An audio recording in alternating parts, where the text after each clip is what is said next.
ahí crecieron, multiplicándose, y entonces, pero el pueblo que quedó ahí se tornó esclavo, porque entonces murió el faraón, y entonces quien llegó esclavizó al pueblo. Bueno, la historia esa la pasamos por ahí. Nosotros hablamos sobre de qué manera empieza Deuteronomio, que fueron 40 años caminando en el desierto, bueno, más bien 38 años, 8 meses y 10 días después de la partida del Sinaí, o sea, 40 años desde su salida del Egipto. Entonces, al salir del Egipto, llegaron a la tierra prometida, pero pecaron contra Dios, dijeron, no vamos a poder, Dios les mandó ¿para dónde? Para el desierto, 40 años, y entonces llega el final del desierto, que es Deuteronomio, entonces para entrar en la tierra prometida, ¿ok? 5.700 y algo, 5.776. Ok, ese es el año ahora actualmente en Israel. Ellos están en el año 5.776 y nosotros estamos en 2016. Ay, 16. Yo estoy loca, yo no. Y el chino también, el calendario chino tiene otra fecha, otro año.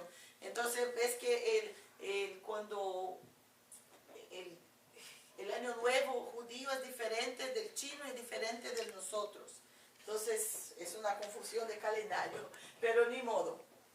Seguimos porque nosotros hablamos que el nombre de Deuteronomio significa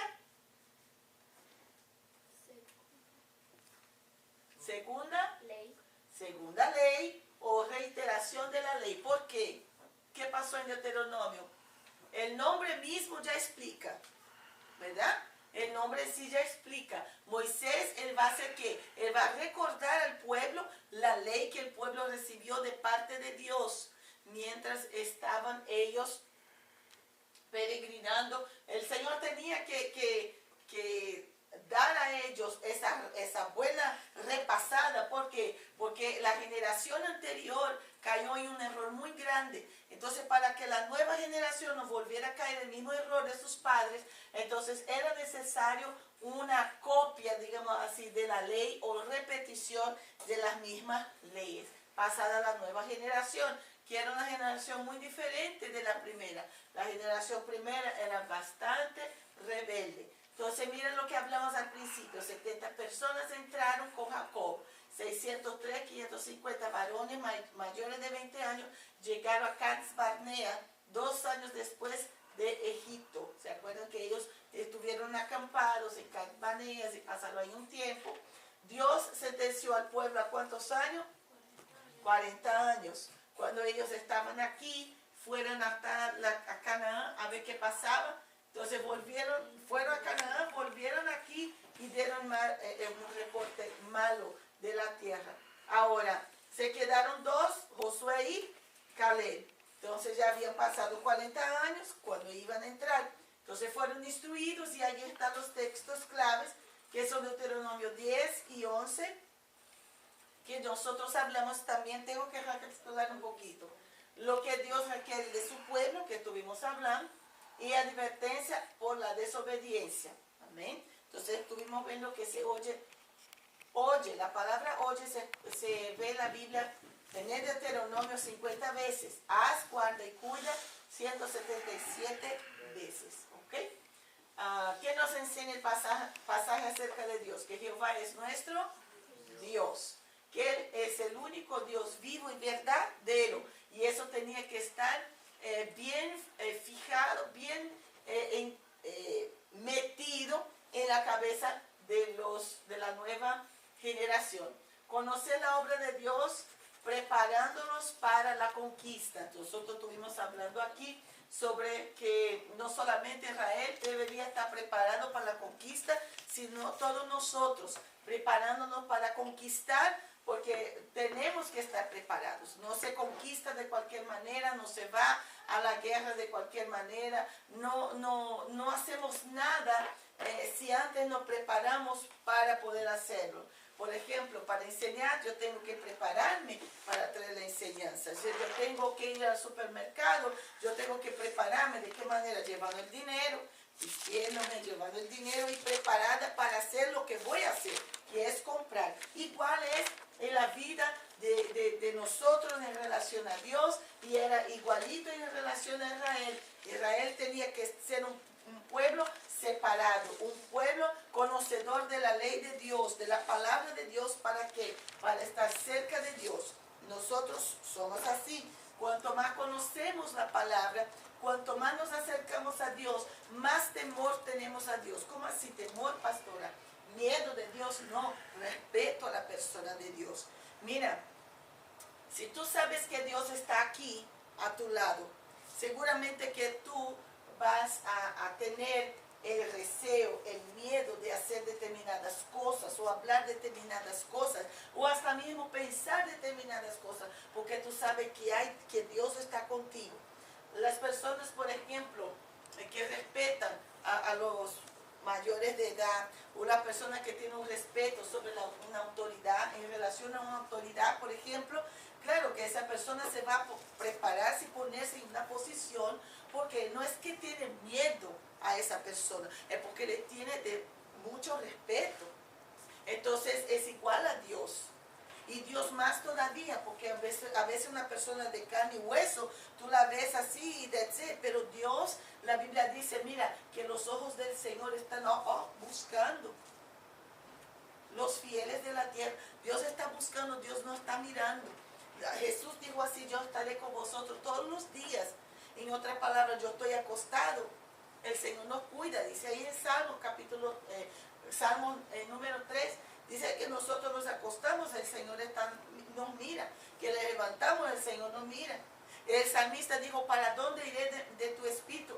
Hasta si en el Seol, en el abismo, yo hago mi cama ahí, hasta ahí tú me vas a ver. Entonces no hay lugar donde los ojos de Dios no estén. Y es bueno pensar de esta manera para que tengamos temor a Dios. Dice la Biblia Sagrada que el temor del Señor es el principio de la sabiduría. ¿Quieres ser sabio? Tema a Dios, respete a Dios. Amén. ¿Cuántos aquí les gusta hacer que te respete? ¿Te le gusta que te respete a usted? Claro que sí. Cuando te respeta, ¿qué pasa? Uy, te pone la carita roja, ¿verdad? Los ojos así, se ve el humo. Claro, porque a nadie le gusta que le falte el respeto. Ahora imagínate Dios, que es una autoridad sobre ti. Si tú faltas el respeto a Dios, no pienses que Dios se va a poner una sonrisa en la cara y va a decir, qué bueno que Nubia me está respetando, qué bueno que, ¿verdad? Es un ejemplo, que Nubia yo sé que teme a Dios y que respeta a Dios. Ay, qué bueno que el pastor Joel va a poner mi esposo, ¿verdad? Porque no, que el pastor Joel me está respetando con una sonrisa en la cara. No, Señor, no se engañe con Dios. La gente abusa de la gracia de Dios muchas veces. Y era lo que pasaba con Israel. Ellos eran abusadorcitos con la gracia, con la misericordia de Dios más bien. Y nosotros hoy en día decimos, vivimos en el tiempo de la gracia, gracia para todos lados, qué bendición. Vivimos en el tiempo de la gracia, pero no se puede olvidar que por mentir al Espíritu Santo, dice la Biblia, que Ananías y Zafira, ellos mentieron al Espíritu Santo de Dios. Es bien clarito. Y al mentir al Espíritu Santo de Dios, ¿qué pasó? Murieron. Le dio un infarto, un ataque al corazón, porque solamente así que se muere uno, ¿verdad? Y murió primero la esposa, y llega la esposa mentirosa, estaban así, ¿verdad? Uña y mugre los dos. Y llega la uña y le dice, llega el mugre de la esposa, y le confirma la mentira. Y ahí salen los dos, mira, los mismos que cargan, por la misma puerta que entró y salió su marido cargado, o sea, usted también. Murió, pero pastora, ya Cristo ya había venido, ya estamos en el tiempo de la gracia, sí Señor, pero es que con Dios no se juega, y Pablo advierte eso en Gálatas, amén. Entonces la importancia del libro, nosotros ya vimos, todo eso muestra la bondad de Dios, el amor de Dios, los atributos, muestra que Dios no tolera el pecado, que es amoroso, misericordioso, es fiel, pero también es un Dios celoso. ¿Cuándo dice celoso? ¿Qué entienden ustedes de un Dios celoso? Para que esté bien claro. Diga, Ruth. Que Él será su pueblo. ¿Y de qué manera? Digamos que como que no le gusta que adoren a otros dioses. Exactamente. porque Israel tenía la tendencia, Dios usa una palabra muy fuerte, para mí una de las más fuertes que hay, cuando nosotros vemos el profeta Oseas hablando, el Señor dice a Oseas, mira, tú te vas a casar con esta ahí, una prostituta. ¿Mas por qué Dios hizo tal cosa? Porque Dios quería comparar Israel con una prostituta. Y tú, oh my gosh, pero es el pueblo de Dios, ¿cómo Dios va a comparar? Sí, ¿sabe por qué? Porque Dios comparó a Israel como una prostituta, como una adúltera. ¿Por qué? Porque una vez que tú tienes una unión con Dios, si tú vas detrás de otros dioses, de ídolos o de cosas que muchas veces no son dioses para algunos, pero para ti, tú no puedes vivir sin eso, eso también no deja de ser un ídolo. Y lo que pasa, cuando tú vas detrás de eso, entonces tú estás automáticamente cometiendo un adulterio espiritual, porque estás traicionando a Dios, que tu esposo, que tu novio, tu esposo, nosotros somos la novia de Cristo y ustedes saben de eso. Entonces eso tiene que estar vigente en tu mente y en tu corazón. ¿Para qué? Para que cuando la Biblia dice que Dios es un Dios celoso, es que Dios le gusta que nosotros seamos fieles a Él. Porque en el capítulo 7, versículo 9 de Deuteronomio, dice que Dios es fiel para siempre. Fiel para siempre. Amén. Entonces aquí sigamos. Nosotros vimos el bosquejo. Primer discurso, ¿se acuerda que hablamos que era el discurso histórico, después profético y después sobre la ley o legal, que ellos llaman? Entonces el discurso histórico era la elección de los jueces. Ustedes saben que ahí existía aquellos que estaban cuidando del pueblo, los jueces. No habían reyes. El único que reinaba era Dios. El primer rey de Israel fue... A ver. Saúl. Gracias, pastor. Sí, no quería que repitiera eso de histórico, que eso no se tocó todavía. El histórico, sí. No, solo se nombró, pero no. No, nosotros fuimos hasta el profeta. Después fue el legal, pero de ahí no se habló bien. Histórico, el histórico es el primer, Sí. que nosotros hablamos sobre la elección de los jueces, cómo era que se daba, porque los jueces estaban a cargo de cuidar de toda la parte organizacional digamos, del pueblo de Israel. ¿Por qué? Porque iba a necesitar personas que estuvieran a cargo cuando llegaran los momentos de cumplir las leyes. Por ejemplo, cuando tuviera que hacer separación de tierras,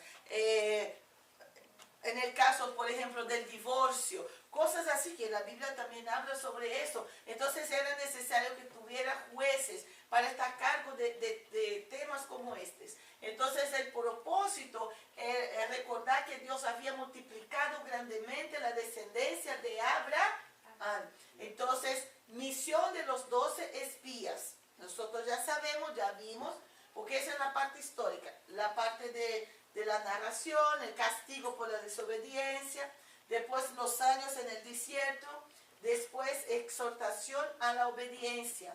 Creo que fue aquí más o menos que paró, no estoy segura. Entonces habla sobre la idolatría, que ya hablamos un poquito aquí, y el establecimiento de las ciudades de refugio. Eso es bueno recordar. ¿Qué eran las ciudades de refugio? Diga, Ruth. Digamos que si una persona hacía un crimen en una ciudad y no quería morir, tenía que irse para una ciudad de refugio y ahí estaba salvo, pero si salía, lo mataban. Sí, pero ¿qué tipo de crimen?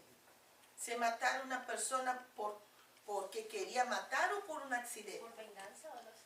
No, más o menos por ahí, pero está casi. Por ejemplo, en un accidente, una persona, digamos que se dejara caer la escalera en la cabeza de uno, una lata de pintura, vamos a poner para nuestro tiempo de ahora, que Chuy está ahí pintando, oh gloria, y se cae la lata de pintura y mata a la pobre criatura ahí se queda estirada. Entonces, en ese tiempo, la persona podía, la familia podía vengar la sangre de ese que murió, pero fue un accidente, pero igual se podía vengar. Entonces, había la ciudad de refugio, donde la gente iba y se refugiaba ahí y estaba seguro. Pero se salía de ahí, ya no era responsabilidad de nadie. ¿Por qué? Porque la persona prefirió salir. Hay una predicación muy bonita ahí adentro que un día voy a predicar sobre ella, sobre la ciudad de refugio. Segundo discurso fue el discurso legal, que ahí que nosotros, los 10 mandamientos y su aplicación. Nosotros estuvimos hablando un poquito sobre los 10 mandamientos, ¿verdad? Que el primer mandamiento, ¿qué es? ¿De qué habla? Exactamente, que tenemos que amar a Dios, que tenemos que saber que Dios es el único Dios. La Biblia dice que Dios, Él no comparte su gloria con nadie. ¿Por qué? Porque a Dios solo, a Él pertenece la gloria, la honra, la adoración. Entonces Dios, Él simplemente, cuando Dios nos creó, Él nos creó para la gloria de su nombre. Entonces, claro, ¿cómo es que Dios no se va a poner celoso si estamos dando la gloria que pertenece a Él a otro? A otro Dios que no escucha, que no ve, que no ama. ¿Cómo? Es una decepción muy grande. Dios, claro, Él siente en su corazón ese impacto, la tristeza. Y digo, pastora, pero en el cielo no entra tristeza. Pero déjame decir algo. Tal vez la tristeza que nosotros hablamos aquí no es la tristeza como nosotros sentimos. Es un sentimiento que yo veo en mi manera de ver a Dios. Yo veo que como una decepción de alguna manera, porque Él está esperando que seamos algo y Él está como que dándonos fuerza para hacer algo que Él desea que nosotros seamos, pero nosotros siempre metiendo la pata. La Biblia dice, no entristezcáis el Espíritu Santo, porque el Espíritu Santo se puede entristecer, sí. El Espíritu Santo está aquí con nosotros. El Espíritu Santo está aquí, la tierra con nosotros. Es increíble cómo Dios todavía vive aquí, en mi vida. Es algo que ninguno de nosotros jamás vamos a poder entender. Pero no tenemos que entender. Tenemos que vivir como la Biblia nos enseña a vivir, por la fe. Y nosotros sabemos que Dios existe. No es porque yo miro solamente porque yo miro la naturaleza, no. Yo sé que Dios existe a partir del momento que yo acepto a Cristo como mi Salvador, que estoy más que nunca segura de su existencia, porque yo siento que mi vida es otra. Yo siento que mi vida es diferente. ¿Qué manera diferente?